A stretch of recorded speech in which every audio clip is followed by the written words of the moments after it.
You know, when you find yourself programming every computer, setting up alarm systems, and training personnel specifically for demonic invasions, while also having to rate their severity, it might be time to step back and rethink whatever it is you are currently doing.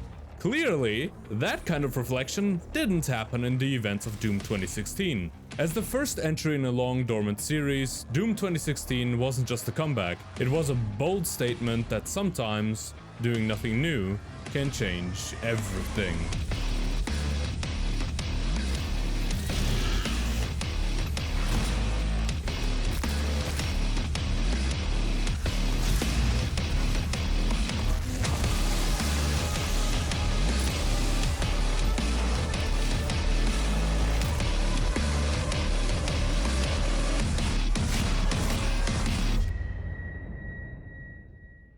What are some games you remember coming out in 2016? Uncharted 4, Dark Souls 3, Titanfall 2, goddamn, and Overwatch. Oh man. All of these build on something that came before and follow that framework to a degree. However, their inspirations lie within the same decade. Doom does the exact same thing, but goes to the extreme, taking inspiration from the original Doom from 1993. Doom looked back at what truly made it the grandfather of the FPS genre, and used that to not only reclaim that title, but also influence a vast swath of indie devs and change id Software's course. To get to the bottom of how they did this, let's look at Doom 2016's plot, some relevant characters, the impact Doom had on indie gaming and id Software, the risks associated with trying to go against the grain, and, of course, the gameplay that is so front and center to the entire experience.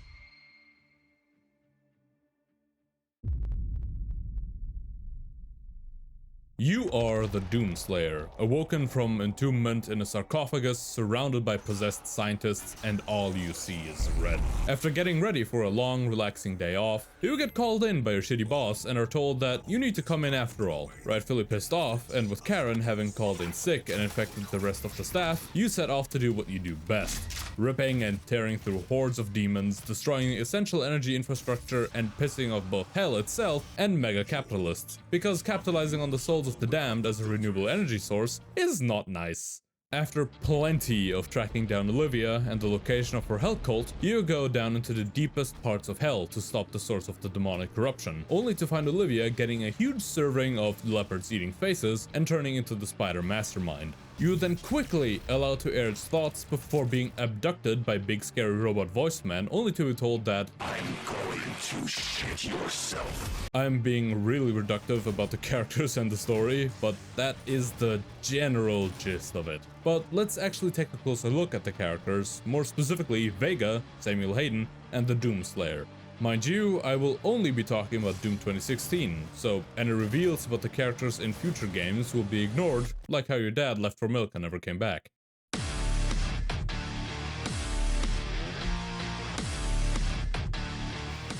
Doom Guy, or Doomslayer, is not just the Doom Guy from the original, but instead of just being a marine who managed to kick hell's ass, he has now been elevated to the only thing demons fear. Olivia, the disembodied voice, and the spider mastermind all fear Doom Guy, and it is understandable as Doom Guy has been characterized as not caring about anything except for slaughtering demons. This characterization, however, is wrong. Doom Guy is defined by his unwavering drive to save those who cannot save themselves, his love for bunnies, and his hatred for demons. The intro scene before the title drop perfectly encapsulates this. I'm willing to take full responsibility for the horrible events of the last 24 hours, but you must understand. Our interest in their world was purely for the betterment of mankind. Everything has clearly gotten out of hand now, yes. But it was worth the risk, I assure you.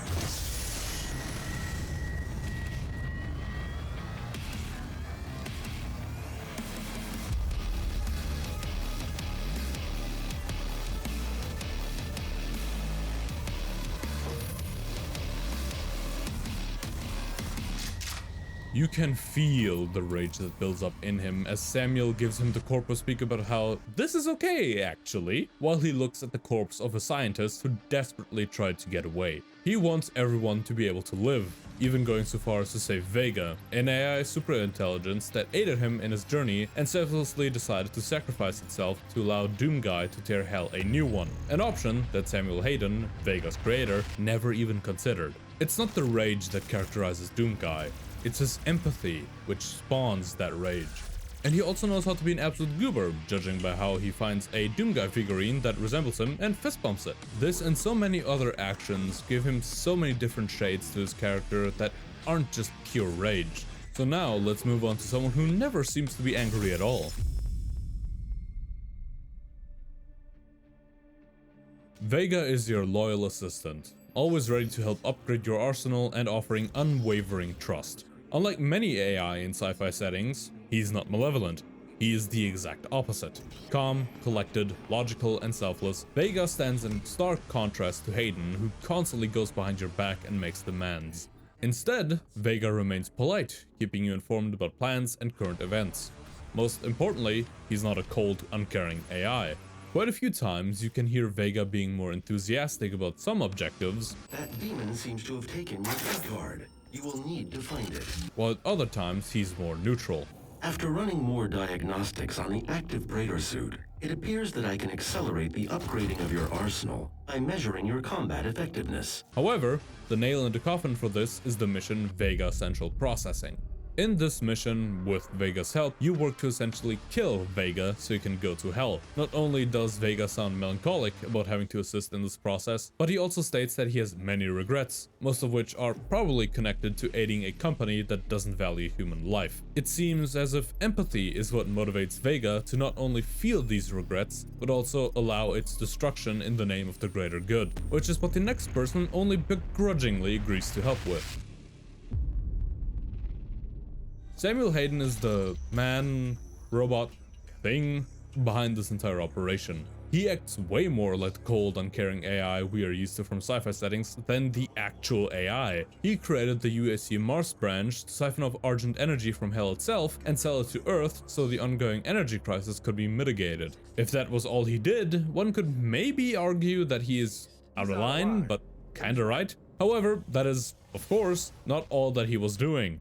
He started luring in demons, experimenting on them, and even enhancing them. And it obviously got out of hand multiple times because they had to install alarm systems specifically programmed to detect demonic incursions. Oh, and let's not forget the cult-sized elephant in the room.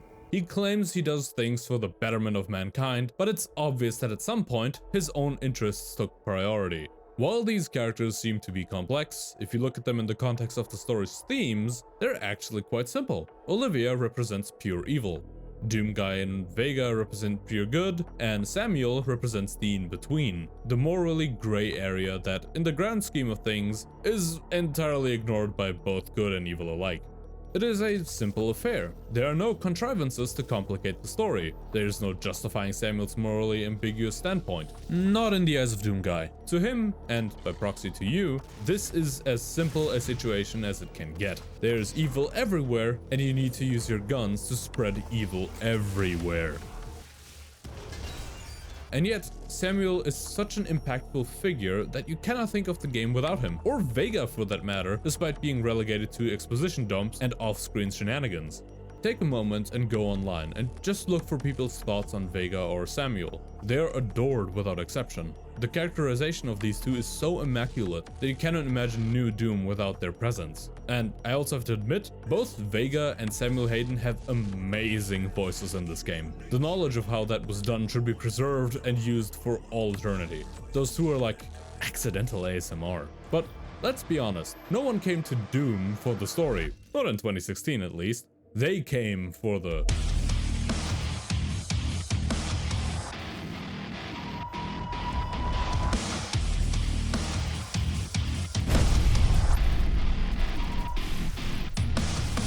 Doom 2016 wastes absolutely no time throwing you into the action, letting you unleash the full might of the Doomslayer upon these fuckers. The only cutscene that really takes you out of the game is the intro cutscene, and it is fucking awesome. Aside from that, most other cutscenes only last a few seconds, maybe a minute at most, before setting you loose to devastate the forces of hell again with monstrosities like the Gauss Cannon, the rocket launcher, and the super shotgun. Each weapon at your disposal offers a different approach to engaging in slaughter on an industrial scale. Upgrading them is also extremely simple. There aren't stats to consider, there are no rarities to compare. There's a simple upgrade path that makes the gun straight up better, and a final challenge to master the weapon, which essentially just means making it even better. Except for the pistol. I don't know why that's even there. But the weapons are only half of the equation. What's the other half, you may ask? Pure, unfiltered brutality. See, while other super soldiers rely on guns because melee combat would still put them at risk, Doom Guy uses guns simply to make demons suffer more. The only weapons he truly needs are his left and his right, as seen in the Glory Kills system. Glory Kills turn demons into unwilling health and ammo packs.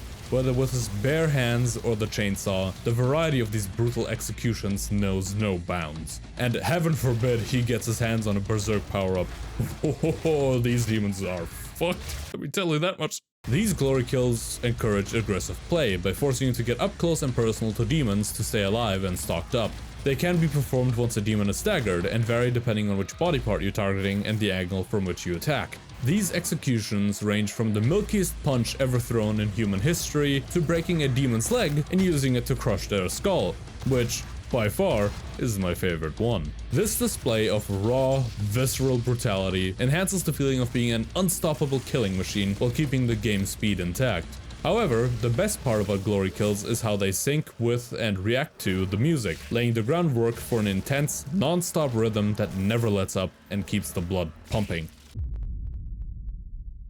All of this extremely heavy, gent-filled symphony of destruction was crafted by the music god himself, Mick Gordon. His work is so central to the Doom experience that it feels like the music is either a character of its own or an extension of the Doomslayer himself. The soundtrack is so brutal that even the sound of your guns sometimes line up perfectly with the beat, making them feel like another instrument intentionally built into the symphony. If someone told me the music was literally emanating from the Doomslayer, I'd believe it. 9-string guitars, distorted industrial synths, and a crushing bass formed the heart of this album, which just so happens to have a game attached to it. The music seamlessly shifts between eerie, atmospheric tension and absolutely insane combat intensity. And as mentioned earlier, Glory Kills trigger special musical cues that blend perfectly into the soundtrack before fading back out. Some of the most iconic tracks include Rip and Tear, BFG Division, and A Doom's Gate, a modern reimagining of the E1M1 theme, which, if I remember correctly, was partially created using an actual chainsaw. Mick Gordon's work on Doom 2016 not only spawned an entirely new subgenre of metal, often called Argent Metal, but also set a new standard for video game music. This soundtrack isn't just background noise, it's an extension of the Doomslayer himself. It reinforces the speed, aggression, and momentum that define Doom's gameplay.